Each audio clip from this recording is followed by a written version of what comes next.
He sent Greg Bovino and his secret police that seemed to have taken an oath in office to him, not the Constitution of the United States, to our campaign kickoff at the Democracy Center to chill participation in our rally. And he federalized 4,000 National Guard and sent 700 active duty Marines, not overseas, but to the second largest city in America. And they're still, our federalized Guard, still there. Wake up to what is going on in this country.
Joining me now is documentary filmmaker and commentator Ami Horowitz.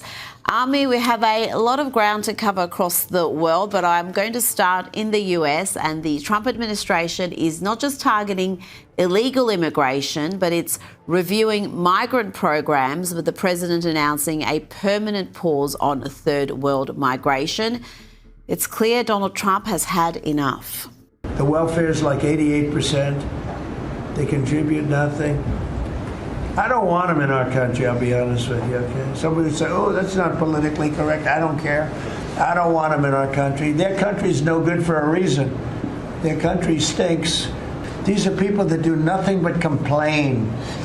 They complain. And from where they came from, they got nothing. You know, they came from paradise, and they said, this isn't paradise. But when they come from hell, and they complain and do nothing but bitch, we don't want them in our country. Let them go back to where they came from and fix it. Ami, the president argues that America is at a tipping point and cannot afford, both economically and culturally, to have people coming in massive numbers who have no affinity with the country.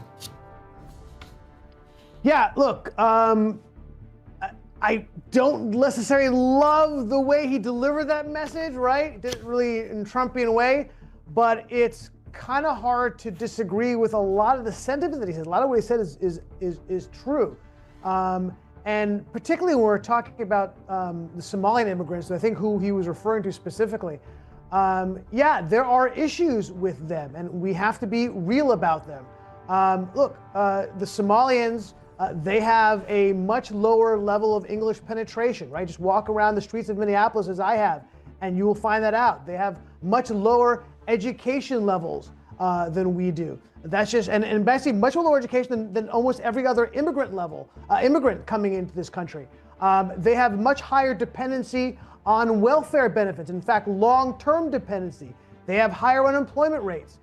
There's more Islamic fundamentalism. And oh, by the way, Somali immigrants outperformed in terms of the kids they sent to fight for ISIS. Yeah, that's a problem, okay? Higher than any other immigrant group, and of course they have a very negative view. Even though they take advantage of all the systems we have here, they still have among the highest negative views on America, higher than any other African group in particular. So this is not really about race or continent. In fact, one of the most successful subgroups of immigrants coming here are Nigerians. incredibly successful. They know what they're leaving and they appreciate what they're coming to. So yeah, it bothers the president and it bothers me when people come here and don't. Look, we guarantee opportunity here. We just don't guarantee success. I'm sorry. It's the nature of what we do here. You have to pursue education. You have to fundamentally train your children to love the country that's embracing you.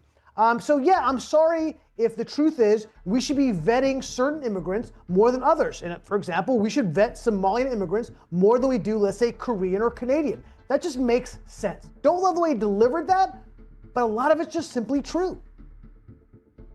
Now, Ami, you were in Minneapolis a few years ago to speak to members of the Somalian community about their attitude to America, and you asked, do they prefer living under American law or Sharia law? Sharia law.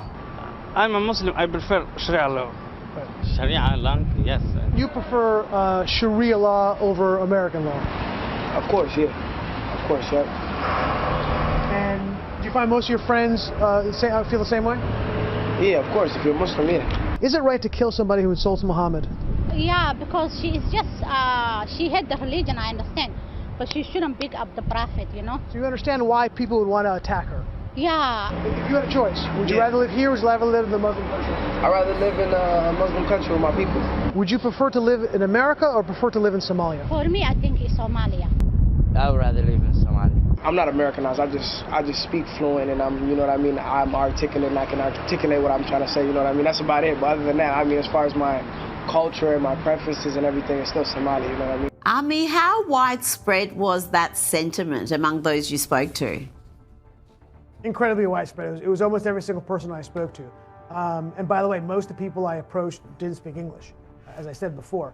No, look, these views are antithetical to liberal democracies in general and this country in particular. And that one kid, that one younger black kid who had the Brooklyn Nets hat on, really kind of highlighted how interesting and disturbing it was. And he said it in, that look, you look at me, you see a regular American kid, right? Look like a regular American black kid, but I'm not. He goes, yeah, I front that way, but in reality, I am not fundamentally American. I am fundamentally Somalian. He was born here in the U.S. I remember that kid. It was a while ago, but I found that conversation so striking. Yes, it's incredibly problematic, and I don't think it's wrong or racist to call out the truth. Sorry.